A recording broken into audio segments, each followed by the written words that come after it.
The Seattle Seahawks, with their first selection in the 2021 draft, and unfortunately, we only had a second round pick as our first selection in this draft because of the Jamal Adams trade, a highly controversial trade amongst many Seahawks fans. Seems most either love it or hate it. There doesn't seem to be much of an in between ground with that guy.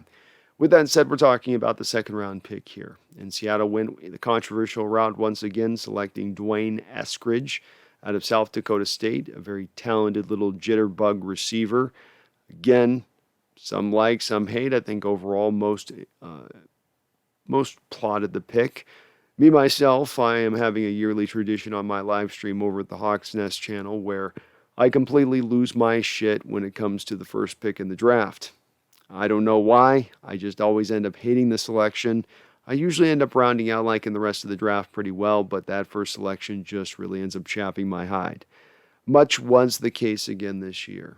And it's a player who is a real tough player to kind of evaluate and wrap your head around at times the reasons why I might have a little bit of hesitancy with him.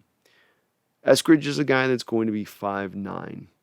There are not a wide history of guys at 5'9", selected in the first two rounds over, let's say, the last 10 years that have done well in the NFL. I'm not talking about superstar players, Pro Bowl players, all pro players. I'm just talking about functionally good players, contributors.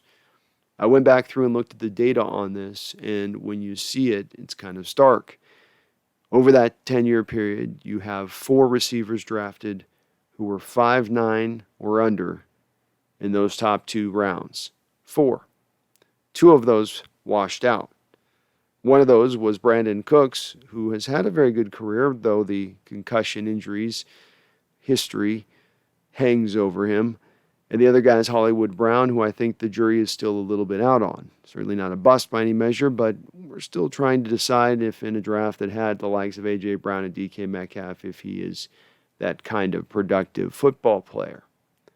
So there was a little bit of hesitancy from my standpoint in just very much looking at the recent history alone. As well, looking at the player himself, there's some reasons to also have a little bit of pause. As it being 5'9", as he is, there is guys that are close to even on this roster who have his size, so you could maybe look beyond that. But the production's not rich. It's easy to look at him and say, okay, this is Tyler Lockett 2.0, but he doesn't have Lockett's production, and he didn't play against the same level of competition that Tyler played against. As well, I don't think he has the same kind of hands that Tyler had. Tyler is very sticky out there with his fingers all the way back to college. This guy, in 123 targets last year, had 16 drops. And in pretty much every game film that I've watched, those drops have shown up. When you're a guy that is a little bit smaller, who might have some limitations to your game, who might end up being just a slot specialist, hands then become a very, very important thing because you don't have the boom factor plays that you're going to provide, like a DK Metcalf, who you can allow for the occasional drop because he's so sensational and he's going to give you so many big plays over the course of a season. I look at him and I see a guy who potentially can play on that outside. But again, looking beyond that data that I talked about the receivers drafted inside the first 2 rounds that are 5'9" and under, there's not a lot of receivers at the NFL level that are able to operate at 5'9" on the outside. It's just not a place that they're able to roam. Quarterbacks have gotten too big, too strong, too adept at press coverage, and when you're 5'9", 185, 195 pounds-ish, you're going up against a corner who might be 6'1", 210, 215, with long, long arms. They can just ride you in that first 5 yards of space, and you can never really get into your route. Now, he's got a little bit of tricks to his trade to get around that, but some of his tricks in his trade have been to fight off coverage, off press, and to hand fight a little bit in there. Now, you can do that against Ball State and Toledo. You're not going to do that against a pro NFL cornerback. These are small little things. These aren't the big picture with him, and certainly he provides a lot of pluses and sensational, electrifying moments to his game. He's got a release that was as good as probably anybody in football. He eats up yards in that first 7-8 yards of space like just about nobody else in this class. Very reminiscent of a guy that was available at the same point in time as him, De'Ami Brown. He's got those skills he puts together, and I think they will work nicely in this new offense where Shane Waldron's going to want to script up easier plays for Russell Wilson, plays where Russell can just get the ball right out of his hands. The threat of him getting hit can be lessened a little bit. And the way to do that is to get a guy who's going to get open and create that separation for Russell instantaneously so he can feel warm and fuzzy inside to get that ball out of his hands and know it's not going to get intercepted. These are all things that he does provide, and I think that he's going to be able to put those talents out of the football field immediately. What we come down to as far as some of my trepidation with this pick in general is it's a little bit about value for me, and it's a little bit about where you project him to really be at the next level. Tyler Lockett has been able to operate on the outside at the NFL level. He's also been mixed in at the slot a little bit, kind of perfectly. And he's done well, both kind of equally well. I think he actually might be even a better outside receiver than he is a slot, at least as far as the Pro Football Focus metrics go. But with this guy, he's missing some of those things that I think Tyler does have as far as, let's call it, maybe refinement. He can develop it over time, but I think it's missing. And if I think he's just going to be a slot specialist here now at the next level, I sure don't want to be placing a second-round pick on that guy when you had two guys on the board, Terrence Marshall and De'Ame Brown, who both absolutely are going to be able to play on the outside at the next level. That's a tough pass to go after the slot specialist guy only when those were two guys who at the very minimum were at least just as talented as this kid was. I understand he also does provide some kick return ability. Maybe those guys don't provide that as much, but how valuable is the kick return game in the modern NFL? It's been legislated down to basically a bare minimum state and should not be the deciding factor between you taking another wide receiver versus this guy, especially if those guys have the bigger height and, again, the better history of success. Because in those same numbers I provided, in that same 10-year history where you've only seen 4 players selected in the top 2 rounds that were 5'9" and under, there's been quite a bit of receivers selected that were over 6 feet tall, 6 feet and up. In fact, there was somewhere in the neighborhood of about 47 players selected. 25 of those guys landed, were good players, were at least productive players. Now, 22 of those were misses, busts, didn't give you anything. Well, while that's not a great hit rate, it's a great hit rate if we're going to compare it to the 5'9" guy. But enough about the peripherals. Let's get into the meat here. Let's dive into what's really going to try to tell the true tale of this player. Let's see what Mr. D'wayne Eskridge has to offer on the football field. All right, as I am wont to do here, we're going to show a little bit of the D'wayne Eskridge highlight package from 2020. His best year by far, I think, in college football. Only played 6 games, but it was dynamic. And when you got these skill position players, you usually get a good feel for them right out the gate. This play right here is going to really encapsulate what he does best, in my opinion. Now, it's nice that we get a little bit of the previous highlight here where he's returning a kick. It's beautiful. It's nice to see. I certainly would be of the opinion he is going to be your number 1 kick returner as we get into the year next year. I would offer that the NFL has legislated a lot of the kick return game out of it, so it's not as important. This play, on the other hand, is important. And this is, in my opinion, a lot of the reason why Seattle Seahawks drafted him. If not, you almost could say, I'm not going to say just the only reason. He has a lot of different skills he offers, but this one really does stand out. You have him lined up on the outside as a 5'9" guy here. That's going to interest Seattle, so maybe he can do this at the next level, and he's not just going to be an inside guy. But then you watch a little bit of the jab step to the inside and slant route that he gives the defender. This is his bread and butter. He takes a big heaping half cube of butter, puts it on his slightly burnt toast, and he's good to go. And it just seems like there's nothing these cornerbacks can do across from him to stop it. So watch here as he plants that little jab move to the out, bang, right back to the inside. And he's created instant separation here. He's created 2-3 yards of separation here. Maybe something that's been missing a little bit in the Seattle Seahawks offense recently, where it's been a little bit of holding onto the football, waiting for things to develop.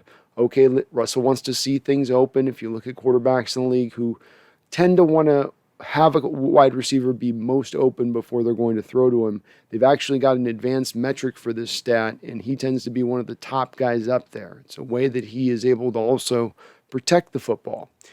Now, this is, again, a lot like the last play we saw, as we see two different replays of it, but it is a lot like the last play we saw. We've got him at the top of the screen. Now, when you're a cornerback playing across from him, you're going to have to be worried about him here in the respect of, if he goes to the top of the screen here with me in press, I'm done. You can see we've got a lot of guys up here near the line of scrimmage. Our safeties are lurking pretty close. Our quarterback has got to be worried here about that outside. So he knows that he might go on that outside, and he's got to be protected against it. So even though he's not showing that with his technique, he's lined up over the top, might give him a little bit of press here as far as D'Wayne is concerned. Still, this is the little bit of chess match at play here. And what does Eskridge do? Just like he just did on the touchdown. A little jab step to the outside to get that guy thinking, I don't like that. I'm going to get beat deep. And then comes right back to the inside. Then the coup de grace, the final cherry to it, is he's created the instant separation and given you 2 to 3 yards of space and nearly done it right off of the snap. It's an easier said than done proposal for receivers. And once again, doing it from the outside. Bang, right inside. And here, giving you just what he gives you as well, which is a little bit of that run after the catch ability. Just what you like to see. So again, give us that jab, bang, jab right out, come inside, deadly. I don't know if it's the same corner who was there before, but it's the same move. You would have thought maybe they might prepare for it a little bit there or have seen it on tape, but it just, you want to be careful because you know he might run by you. He's got the 4.4 speed to go past you. Running right up the field. Now, this is not against the greatest of competition. This is going to be one of the questionable things here. You're looking at Akron. You're not getting tested at the best of the best. Here's a play that looks very similar to the last play we just saw ran, but is not. Again, jab step to the outside, come back in off the read option look. You can see how within Seattle's offense, traditionally, this is not something Waldron's going to have to bring and something I think is going to be a little more minimized, but the read option to that sort of throw is something that will appeal to Seattle. They're a little comeback route, so showing off a little bit of the route tree there. Again, here a little bit more of what we've seen of him. Run that inside, sort of somewhere between a post and a slant is what that looked like. But let's see what he does off. We can't see, what he does off the line of scrimmage here because it's out of camera. But again, he's out wide, not in the slot. Deadly. It's the threat of him pressing that outside shoulder deep. Here we go. Yeah. So, and this is where you get level of competition, by the way. This is level of competition because while it looks really pretty and great, I'm not a fan of what this cornerback is doing with his whole technique here. He is wide open up to give him this outside the whole way. But with that said, again, drive out, up the field. As soon as he gets as close as he can to him to start to make a threat deep, he cuts it in. That was really more of a post route. But well ran. All right. Here's 2 more new skills that we're seeing here. I knocked on draft day him for having questionable hands and not necessarily being able to reach out away from his body and making the catch. Well, here we get 2 different things. First off, we get to see him for the first time work off press. Good hand fighting, and then second, catching a fastball out away from his body. So press comes up, bang, right to his face. I don't care. Makes the catch, gets down, first down. Well done.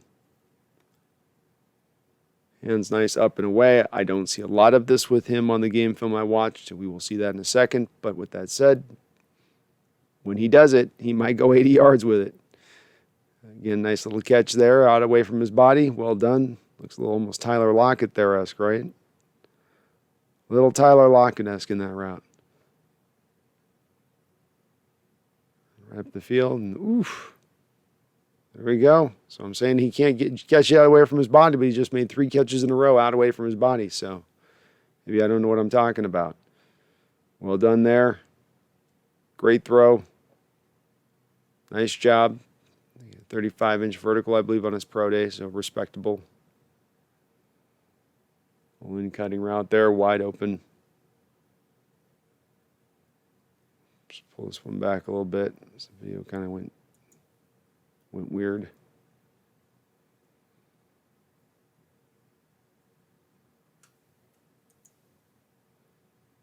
Hopefully it'll let us here.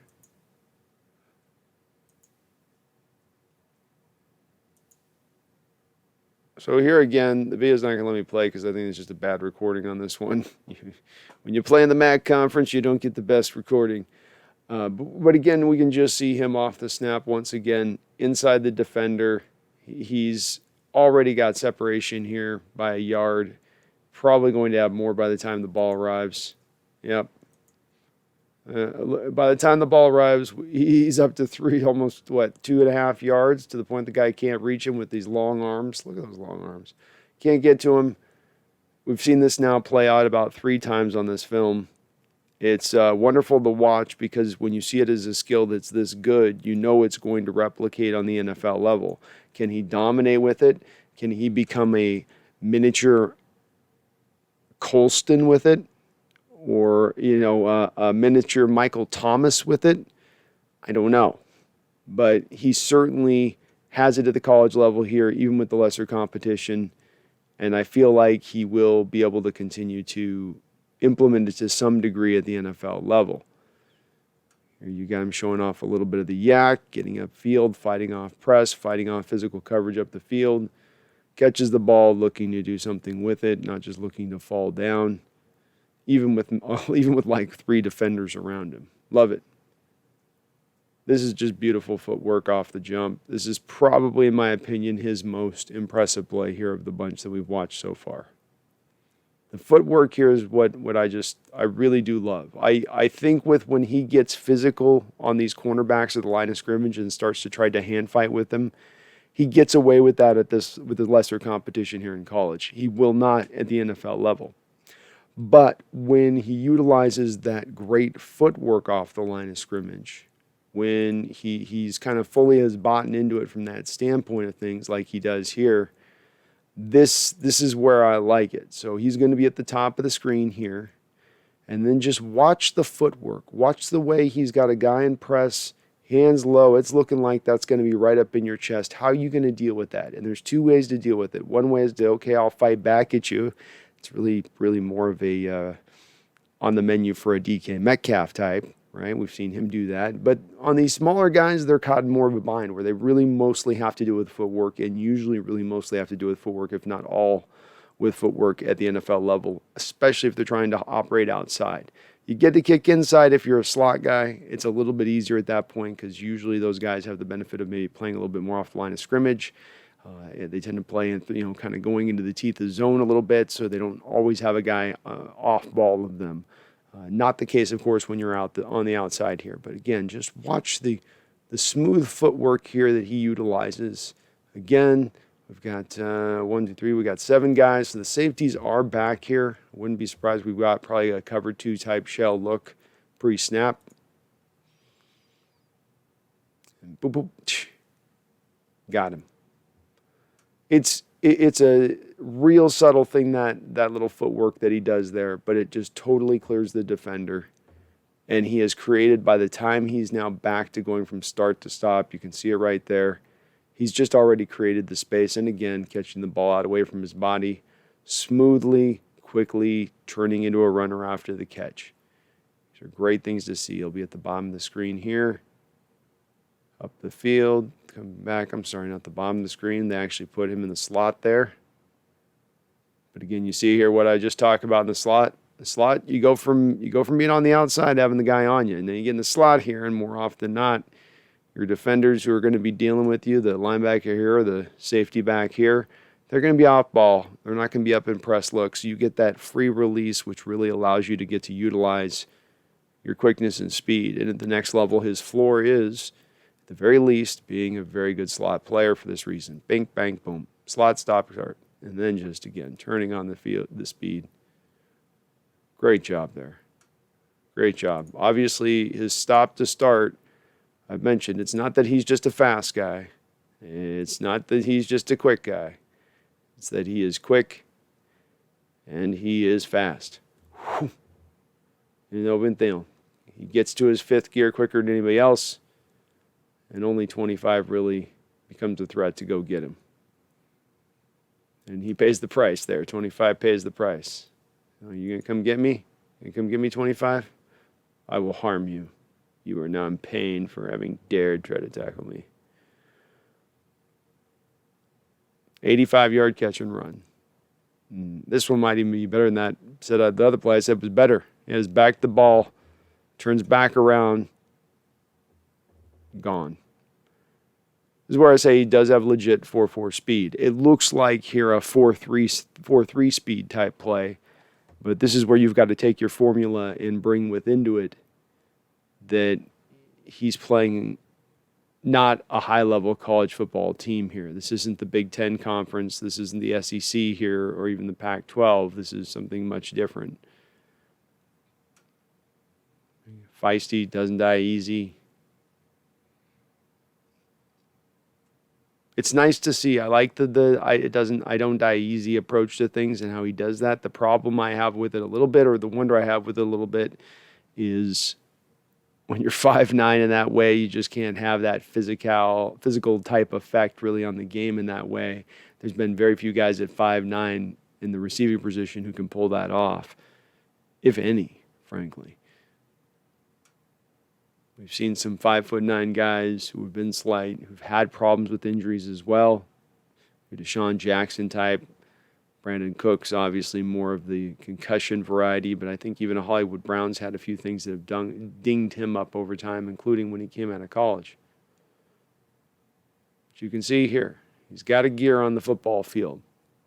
He'll go past people. He'll run past them. It's not going to look as jarring as it does here right now against these guys, but this will show up on NFL game day. And again, as we can see at the bottom of the screen, he's playing on the outside. This is the important part of his value to me, because you're going to pass on a guy like Terrace Marshall or D'Wayne Brown, who both probably have it within their skill set to be lined inside if you want them to. Then it would be great if we see from the guy that you drafted instead of those guys the ability to do that. We see a little bit of the good ball tracking there. I would offer this as a little bit of the body catching that you see with him. I understand you're trying to protect it as it comes down, but you can see he waits for this thing to come kind of all the way down, doesn't really come up and try to high point. It's tough to do it. He's got a lot of traffic around him, so I'm not going to ding him a lot for that. He made the catch. Well done. But that willingness to sort of let the body absorb the blow, sometimes it's what you will see in guys that are small like this, who have small hands, not a big catch radius. They're trying to get a little bit of the absorption of the velocity of the football so that their hands, or smaller little baby hands, don't have to take it always. With that said, again, here, he's good job there, catching the ball out away from his body. Nice, nice, nice. Another very good route. Crispy. He'll end around here. He's going to be running a lot of these, I would imagine, with Seattle. Ooh, nice little cut there in the open field. He's definitely got a nice little juke. Pop, up.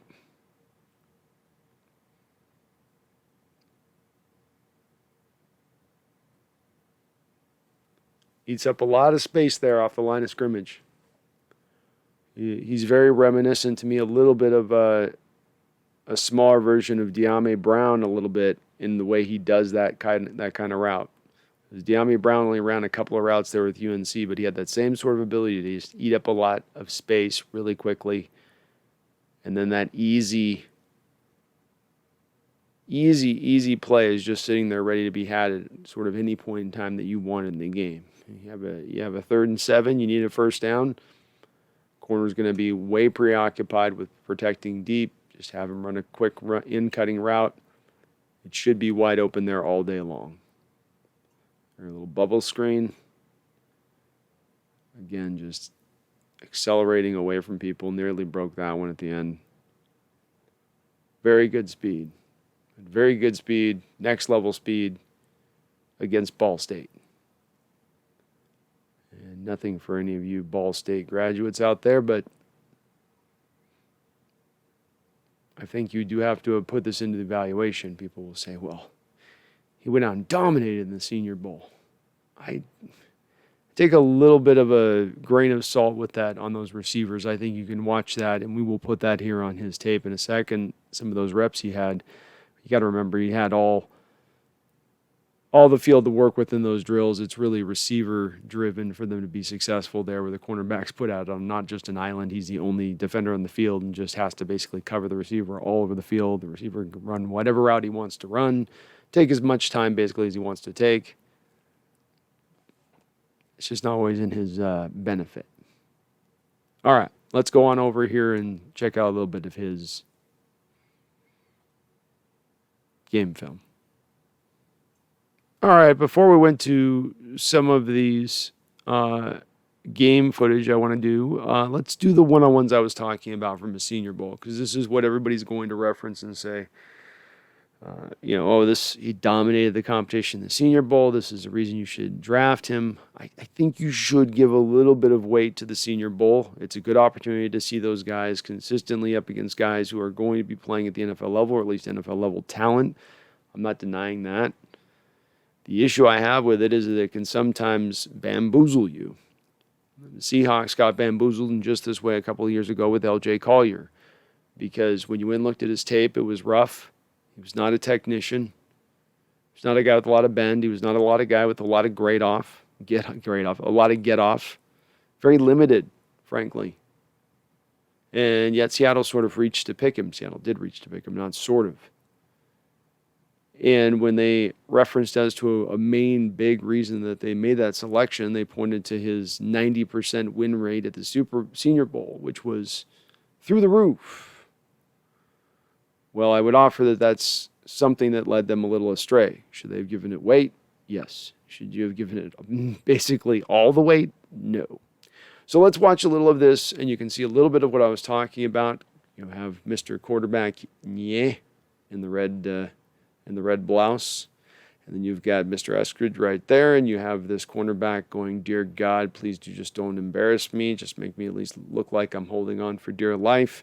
Because this cornerback has no buddies out here. If you ever played in the backyard with two other friends and one guy is going against the other guy, you know how this is probably going to work. Now, they put this in the deal saying skinny post, first off. D'Wayne and the quarterback probably sat down and drew this out on a board before they went out here, but this is not how that went. Frankly, I believe, as I understand it, the receiver basically runs whatever he wants. His job is just to get open, and the quarterback has to basically just react to what the receiver is doing. So let's let it roll.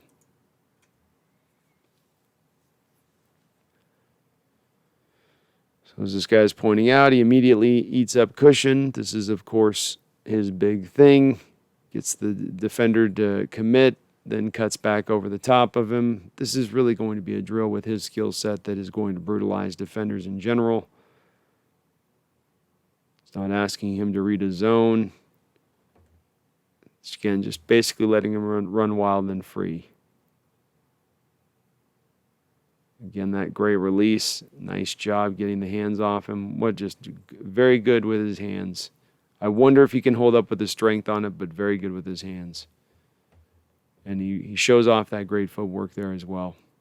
Jab step to the outside, come back in. That's, see where they're right. I even, before they put it up, I know what they're going to say with it. That's his, he just gets people with it. Here again, you got the cornerback in a pickle. What's Bynum supposed to do there? And good job going up and high point it there. Something about the way he flexes to the outside with that jab move just constantly gets corners to bite. Bang. See, again, just that jab move to the outside. This one, he sort of floats it. So he doesn't draw it hard off the snap. Just sort of floats the jab. And then again there, you see he gets to run basically 4 routes there. It's beautiful, looks good, makes an awesome catch. But let's put things in perspective with some of this Senior Bowl footage with these receivers like that. When people say the receiver dominated, he dominated the Senior Bowl. Oh my God. Watch this route from start to finish here, because basically he takes a second to get his jab, and he takes the inside release, right? Bang, into the inside release. Okay, now maybe I'm going to run a post. No, it's right. No, I'm going to run a little skinny here back to the edge. And this is a route that could be run in the NFL. I mean, we're talking this is a 7-step drop with Russell padding the ball once. But still a good route.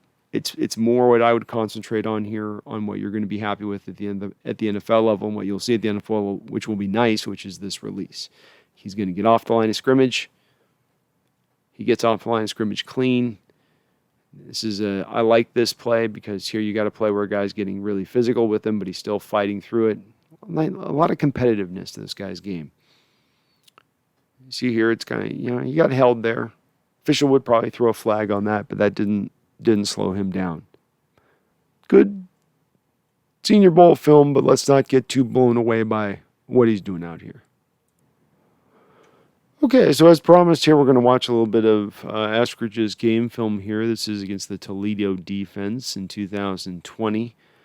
And just kind of go play-by-play here and see what we can see from him. I think we've got a good little bit of a feel for him at this point. And now let's see what we've got here on the game footage. So I like what I see out of there. What's nice here about this play, again, is you get to see a couple things in one, which is always hard sometimes with these receiver film where they go off camera and you don't know what's happened. But first, let's watch. We've pointed to in his highlights, we pointed to in his Senior Bowl, the disruption he causes with that outside jab move. A little stutter step, outside jab move, bang, I'm back to the inside. That's kind of his patented move. It's his patented finishing move if this was the World Wrestling Federation. What we're going to see here on this move is he's going to now, instead of jab, he's going to just attack the outside shoulder. He's going to attack upfield. He's going to say, hey, you're up in press. I can just run past you at any time that I want to go do it. So watch, I'm going to go do that right now. You watching? You're up here close. You can just about smell my breath. You're up here too close. You're not going to lay a hand on me because you're not close enough to lay a press. I'm going to get a nice free release despite the fact you're up here, because you should have gotten up closer if you were going to put that kind of fear in me. Instead, uses his footwork, gets to the outside, and then bang, he's got him beat. So now he's got him beat for the route he really wants, which is the comeback route. You get that defender on a go route like that, where you can see right here, he's a little bit behind, but that defender's just flipped his hips just now. He's moving to full speed. He if this was a go route, he would have him beat, and this defender knows it. So at this point, we can't see this on this film, but I all but guarantee you this defender at this point is now going up the field as fast as he can go. He is not thinking about the comeback route. The comeback route to him right now is the best case scenario of his situation, because he's thinking about this guy going up the field and getting a pass interference penalty call because he's about to get 3-4 yards of separation from him. And you can see the quarterback kind of doing a good job, I think, here of looking at the safety, trying to keep it off. But then again, sinks his hips here. Can't see it, but you know he's done it to get up to this kind of speed. Sinks his hips, get back to the ball, make the catch. It's 3rd and 13. The one thing I might say here, it would have been a little bit nicer if we see him get to the sticks. Run this route to the sticks. It's such a beautiful route. You've got him beat deep. Get to the sticks. Get up past the sticks, come back so that catch is coming back at you there. Small little thing. Small little tiny thing. But there's a little bit of an awareness thing going on there with that one.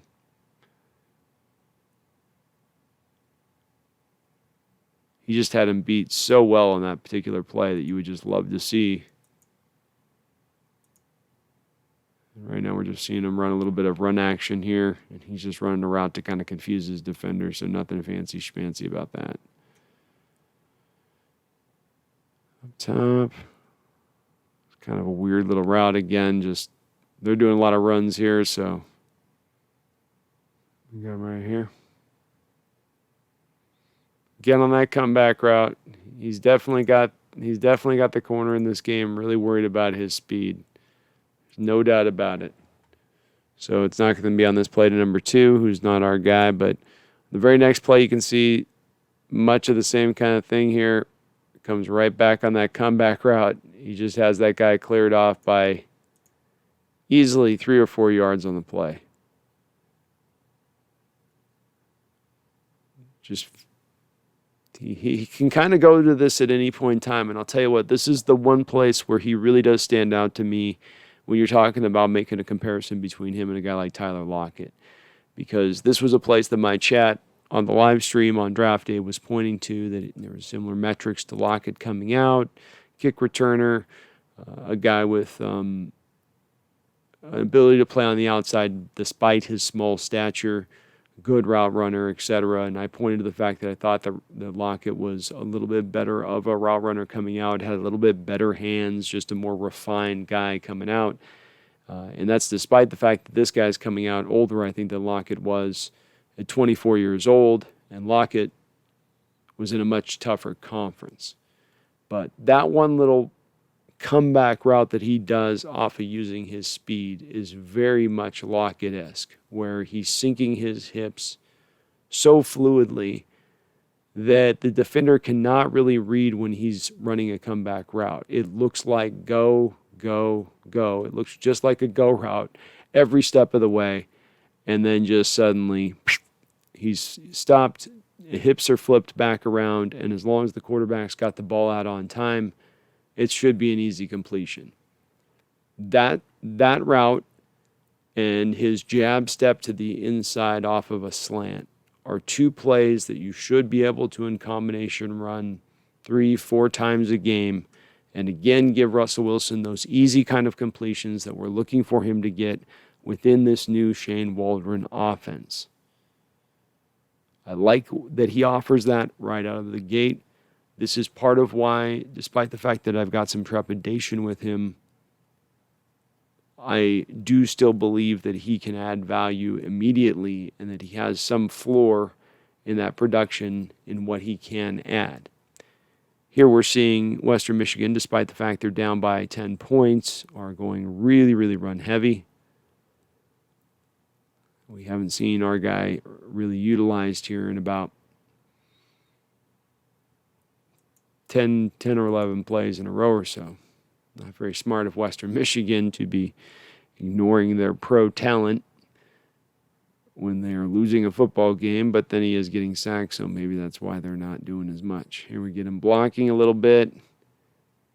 Kind of just tossed away. This is a part that's going to, I think, get oversold about him a little bit to a degree.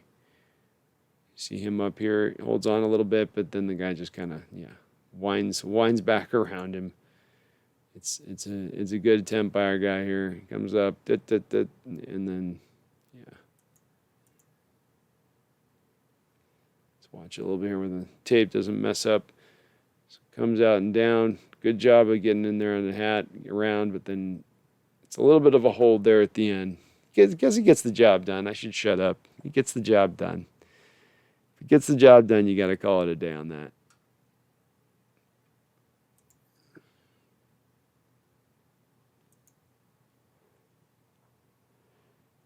Here we got him swatting the hand away off the line. Nice job there. Haven't seen anybody press him yet, have we? And then bam. We've seen that, haven't we? We've seen that play before, haven't we? Read option to the slant. Gone. Does he jab him? No, this is the one we saw with the open hips on the highlight. So throughout this game, he's been pushing him deep and then going to the comeback route, and now hits him with that. Can't quite hold on there. Let's watch this one now. This is going to be an important one because what we're going to ding him on at times is going to be his hands. How are your hands going to be here, D'Wayne? He's matched up in that press. He's going to go back, I think, here to that comeback. No, this is actually a back shoulder throw, actually. He kind of does an inside jab there. We've been watching outside jab, outside jab, outside jab, and now he's going to go with an inside jab. Interesting. Interesting. Okay. Bang to the inside, goes to the out. Now my game footage is being weird. So again, we've watched him jab out and then come in.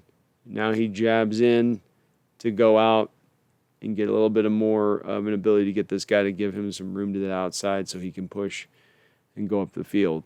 Quarterback recognizes that the coverage is very tight, so he goes to a back shoulder throw that I'm sure him and Eskridge has worked on in the summer. And Eskridge isn't quite able to hold on. Now, I wouldn't expect Eskridge on this play. If we watch this here, the defender does not have his head back to the ball. He's looking to take this ball out of his hands. This is a little bit of the Shaquille Griffin school of playing cornerback, where you let the guy catch it and then try to tear the ball out of his hands. So it's a good play by the cornerback overall, but it's also a play where there are a lot of receivers out there that'll tell you if you get the ball in your hands, you should catch it. You get two hands on it like that, cradled in your belly, you should catch it.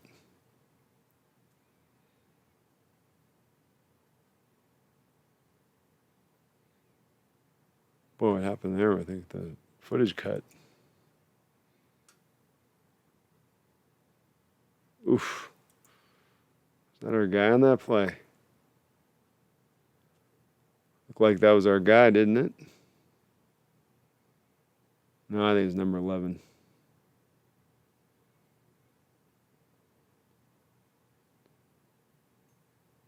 All right. So this is another nice play for me.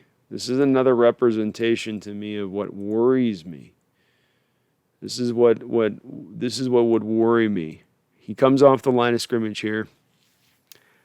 I again think he's trying to do his outside jab to the inside slant, and the defender gets his hands on him. The defender just rides him. Now, does the defender ride him too long? Should this be a penalty? Perhaps.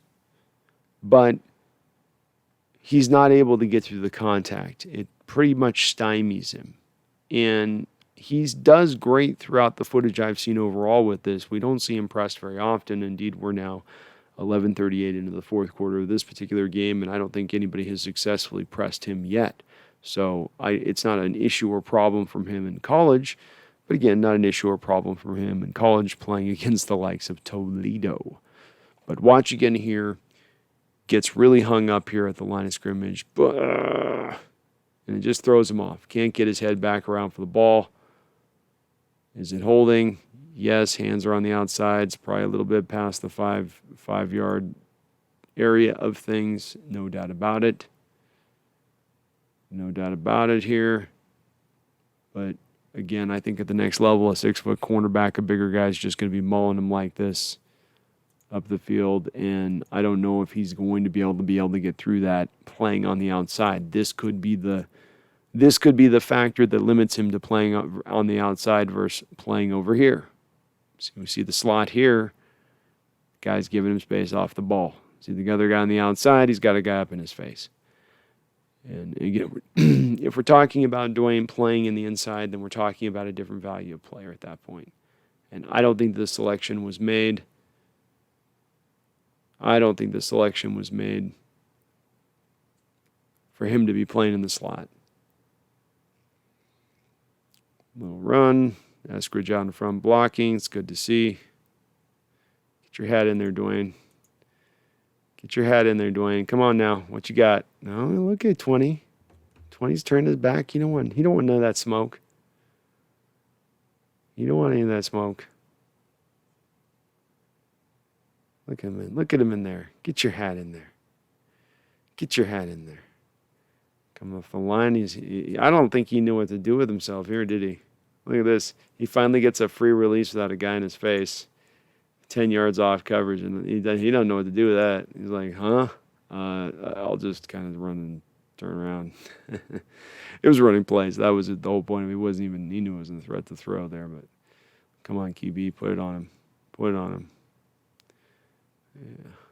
It's not a horrific quarterback play in this game. I've seen much worse. But I can already see here on the film, you got him even. You know the old axiom. If he's even, he's leaving. And that means that if you're a quarterback and you see your receivers even with a guy going upfield like that on a go route, you let her rip, and you better give him some room to run under that sucker. And instead, he sort of puts it on him. Sort of just puts it on him, lays it back, almost gives the defender an easy interception there. You got all that room to work with. Look, you got all that room to work with there. You've got to, with all that room in the back of the end zone to work with, put it in the back of the end zone, my guy. Just put it in that back edge. Let your 4-4 guy run under the thing. Russell will definitely take advantage of that. Another running play here.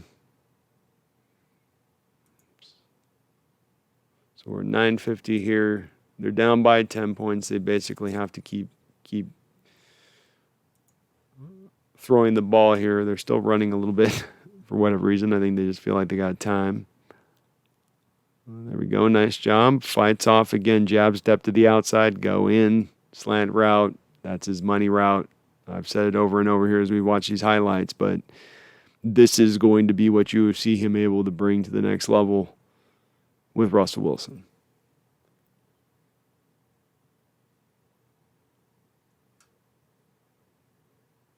What's odd here is that the quarterback, too, is playing good about not just featuring him, but at the same point in time, a lot of good things have happened in this game when you've targeted Eskridge. Why are you looking away from him so often? I don't quite get the quarterback's thinking here. Or again, there on that throw, it's, he's just not throwing it to him. He's not even looking his way. He's being doubled. I guess they are kind of showing a double there. Looked like the defender was coming over there on that. But golly, look at that. Every time you throw, good things are happening. That was a great catch there on that comeback route. They're getting tighter on that comeback route there. And he got his hands up. He didn't let it get into his body like he'll do sometimes.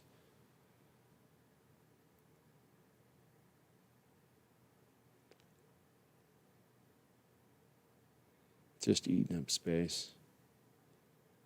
So this is where him eating up that space, watch him, heats up, takes the defenders with him. You run the route up underneath. And look at it. The defenders are all a little bit late. The pass is off, okay? The pass is not great, but watch. He eats it up. Both those defenders bite up underneath. Gets up the field. The defenders bite underneath. Back-to-back plays. They're very worried about his speed at this point in the game. They say, don't let him beat us. Let anybody else beat us here. Same three plays in a row. 3 plays in a row. Ooh. And we saw that play in the highlight. Quarterback with the best throw of the game puts it right up over the top. Ball skills, goes up, body control, the turn and spin and keep himself in bounds. Guys the wild plays are there. The wild plays are absolutely there with this guy. And let's appreciate here on this throw. This guy's playing easily 11 yards off ball coverage here. And what it would look like to me is you have, so we got 1, 2, 3 guys there, 4, 5, 6. So they're running kind of a cloud coverage look here, it looks like. You got probably a single high safety here and this sort of strong safety rather than robbing the underneath or flat routes. He's sort of robbing the middle of the field because they've taken one less defender off the field in the defensive line. But This means that the corners are a little bit on the island on the play, probably in zone, probably playing a little bit of cover 3. Or it could be just they're doing that quarters defense where you have all these guys basically are supposed to play in a line where they've got their own little cloud coverage within their area. Either way, he runs right past it, eats up all that room right off the jump there. And the guy never just can't even get into his sprint. He just catches him so far off guard with that quickness and speed. Beautifully done. Beautifully done. This is very good game film for him. I think this will probably be the best game film we see for him.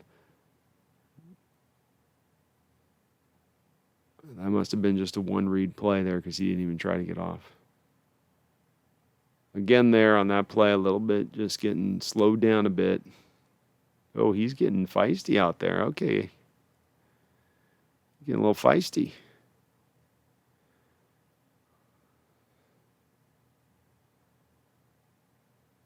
"35 seconds left. Come on. They're just going to do these underneath routes. Well, all you need is a touchdown, so if they're going to give you these routes, let you walk it up the field. Why not?" Oh, beautiful. In-cutting route there. He's not run many of those in this game. They're playing everything probably deep and then come back at that point and lean it through. It looks like they may have won the game. Great job, Eskridge. You would have been the MVP on that one, no doubt about it. A nice opening look here at D'wayne Eskridge. He's the first pick out the gate. We don't have a lot of selections this year, so I'm going to continue to go a little bit deeper in him. This will be the first video of maybe 1 or 2 or 3 on just this player. I want to really get to where we can see the accuracy of what I'm trying to say with him, because I think a lot of people will be over the moon with him. A lot of people will homer up on this pick and just gravitate towards the things that are nice and beautiful and brilliant about it. But this pick will be a defining selection in this draft. I love the way the rest of this draft goes. I would give this draft really an A- grade at the end of the day. And it's built mainly on the back of what they did later on, mainly on the back of what they did with the undrafted free agents. But when it comes to this guy, here's where my question lies.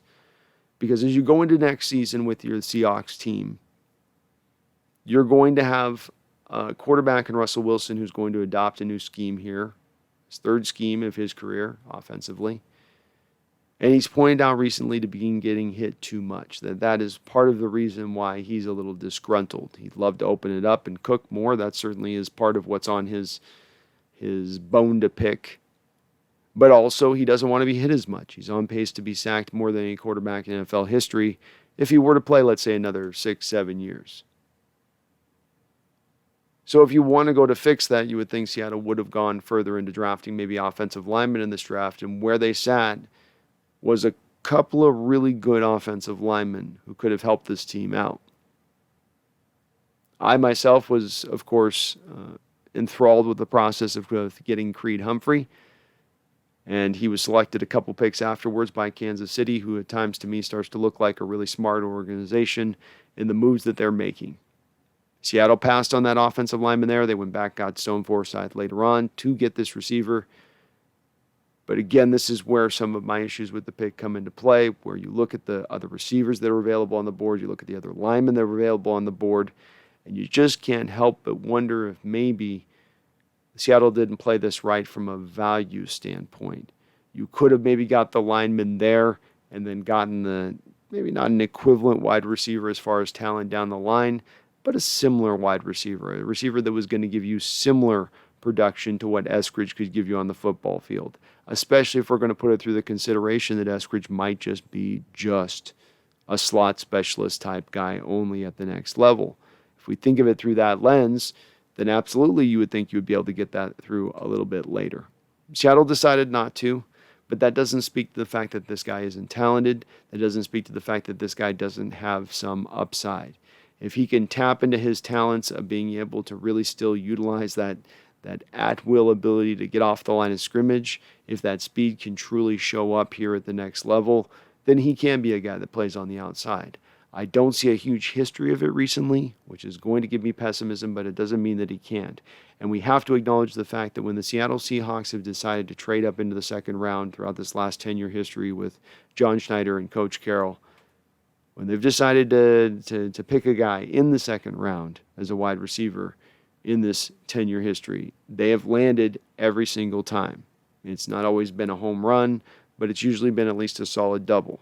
Paul Richardson, Tyler Lockett, DK Metcalf, they seem to know what they're looking for when they're looking for a receiver in the second round. So we can trust a little bit of the history of that. When you look at the metrics on the guy, you match it up against Tyler Lockett, these guys are very much the same as far as 40 times, vertical, broad jump, short shuttle. It's very eerie how similar their numbers kind of are in that respect. So hopefully he can be a little bit of what Tyler Lockett was, especially out the gate. Tyler acknowledged the fact he'd lost about a half a step here, or a full step, when he broke his leg just a short year or two into the league with the Seattle. So maybe this guy's got that little bit of that extra gear. He can hit him deep.